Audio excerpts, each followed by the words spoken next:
Hello और स्वागत है। आज हम बात करेंगे सॉफ्टवेयर डेवलपमेंट के एक ऐसे कॉन्सेप्ट के बारे में जो इंटरव्यू में तो पूछा ही जाता है, पर उसे समझना ना बिल्कुल लेगो बनाने जितना ही मजेदार है।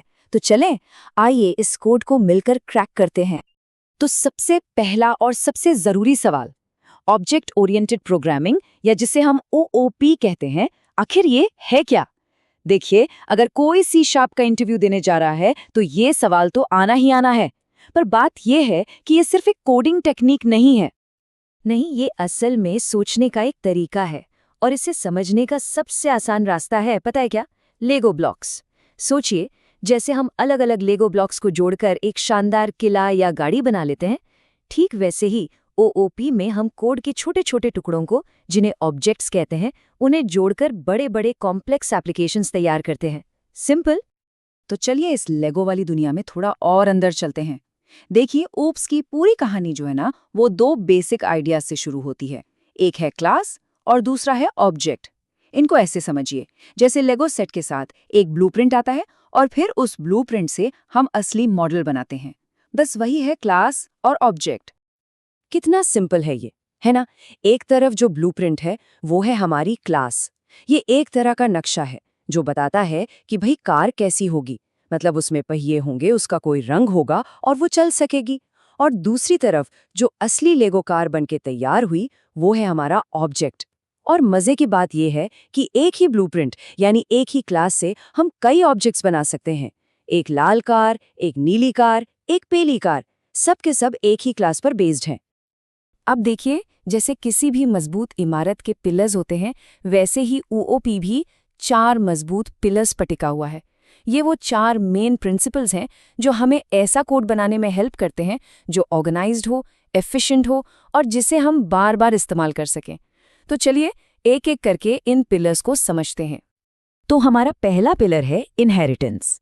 इसका सीधा सा मतलब है एक क्लास की प्रॉपर्टीज को दूसरी क्लास में यूज करना। मान लीजिए हमारे पास एक नॉर्मल कार का ब्लूप्रिंट है, अब हमें एक रेस कार बनानी है।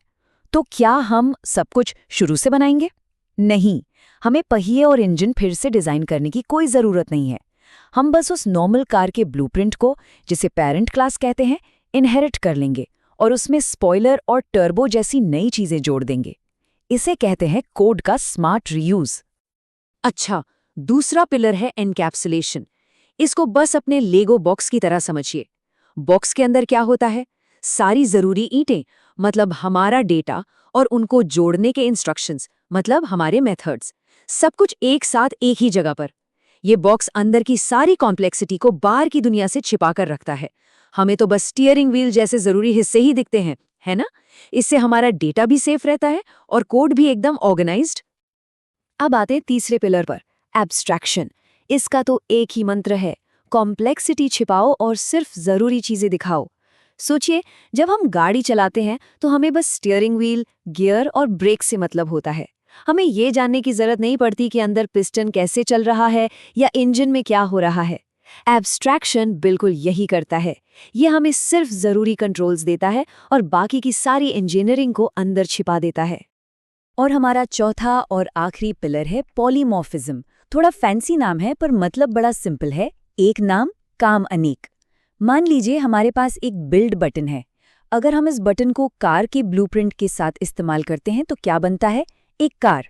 लेकिन अगर उसी बिल्ड बटन को हम स्पेसशिप के ब्लूप्रिंट के साथ इस्तेमाल करें तो एक स्पेसशिप बनती है। मतलब एक्शन एक ही है, बिल्ड, लेकिन उसका नतीजा ब्लूप्रिंट के हिसाब से बदल जाता है। प्रोग्रामिंग में इसे ही मेथड ओवरराइडिंग कहते हैं। एक ही नाम पर अलग अलग क्लास में अलग अलग काम। तो चलिए एक क्विक रीकैप करते हैं। इनहेरिटेंस यानी कोड का रीयूज करो और उसे एक्सटेंड करो। एनकैप्सुलेशन मतलब डेटा और मेथड्स को एक साथ बंडल करो और छिपाओ। एब्स्ट्रैक्शन यानी सिर्फ जरूरी चीजें दिखाकर कॉम्प्लेक्सिटी को सिंपल बनाओ। और पॉलीमॉर्फिज्म मतलब एक एक्शन पर उसके रूप अनेक। यही वो 4 पिलर्स हैं जो मिलकर ओओपी को इतना पावरफुल बनाते हैं।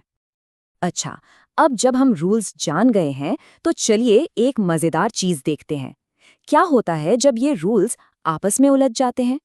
ओओपी में एक बहुत ही फेमस प्रॉब्लम है जिसे कहते हैं डायमंड प्रॉब्लम। और ये तब होती है जब एक क्लास एक नहीं बल्कि दो अलग अलग ब्लूप्रिंट से प्रॉपर्टीज लेने की कोशिश करती है, और नतीजा हमारा कोड हो जाता है कंफ्यूज। यहाँ प्रॉब्लम बिल्कुल साफ है। देखिए, एक मैथ टीचर क्लास है जिसके पास एक टीच मेथड है, फिर एक इंग्लिश टीचर क्लास है और उसके पास भी अपना एक टीच मेथड है। अब जरा सोचिए, अगर हम एक नई क्लास बनाएं, मैथ इंग्लिश टीचर, जो इन दोनों से इनहेरिट करने की कोशिश करे, तो क्या होगा?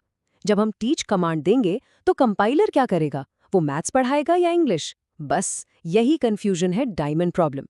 और ठीक इसी वजह से C# जैसी लैंग्वेजेस मल्टीपल इनहेरिटेंस, मतलब एक क्लास को एक से ज्यादा क्लास से सीधे सीधे इनहेरिट करने की परमिशन नहीं देती। तो फिर C# इस प्रॉब्लम को सॉल्व कैसे करता है? इसका जवाब है इंटरफेस। अब समझिए, इंटरफेस एक ब्लूप्रिंट नहीं है, ये एक कॉन्ट्रैक्ट है, एक वादा। ये बस इतना कहता है कि भाई, जो भी क्लास इस कॉन्ट्रैक्ट पर साइन करेगी उसे एक टीच मेथड बनाना ही पड़ेगा। इंटरफेस ये नहीं बताता कि कैसे पढ़ाना है, बस ये कहता है कि पढ़ाना जरूरी है। तो इस तरह हमारी मैथ इंग्लिश टीचर क्लास दोनों कॉन्ट्रैक्ट्स को मानकर अपना खुद का यूनिक टीच मेथड बना सकती है। Problem solved. और यहीं से एक और बहुत ज़रूरी इंटरव्यू क्वेश्चन निकल कर आता है। एब्स्ट्रैक्ट क्लास और इंटरफेस में आखिर फ़र्क क्या है? सुनने में दोनों ही एक तरह से अधूरे ब्लूप्रिंट जैसे लगते हैं, है ना? लेकिन इनका पर्पस बिल्कुल अलग है और एक अच्छा कोड डिज़ाइन करने के लिए ये फ़र्क समझना बहुत बहुत ज़रूरी है। तो मेन डिफरेंस क्या है? सबसे पहला, एक क्लास कई सारे इंटरफेस इंप्लीमेंट कर सकती है, लेकिन वो सिर्फ और सिर्फ एक ही एब्स्ट्रैक्ट क्लास से इनहेरिट कर सकती है। दूसरा, इंटरफेस सिर्फ एक कॉन्ट्रैक्ट है, उसमें कोई बना बनाया कोड नहीं होता, सिर्फ सिग्नेचर होते हैं। जबकि एब्स्ट्रैक्ट क्लास में थोड़ा बहुत कोड पहले से लिखा हो सकता है।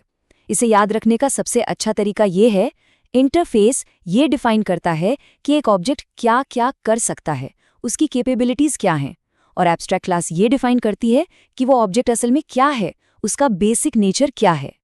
तो आखिर में बात बस इतनी सी है, OOP सिर्फ कुछ रूल्स का सेट नहीं है, ये कोड को एक आर्ट की तरह देखने का नजरिया है। ये हमें वो ब्लूप्रिंट देता है जिससे हम ऐसा सॉफ्टवेयर बना सकते हैं जो फ्लेक्सिबल हो, मजबूत हो और जो वक्त के साथ चले। ये सिर्फ कोड लिखना नहीं है, ये डिजिटल दुनिया में कुछ शानदार कंस्ट्रक्ट करने जैसा है। उम्मीद है इस सफर में आपको मजा आया होगा।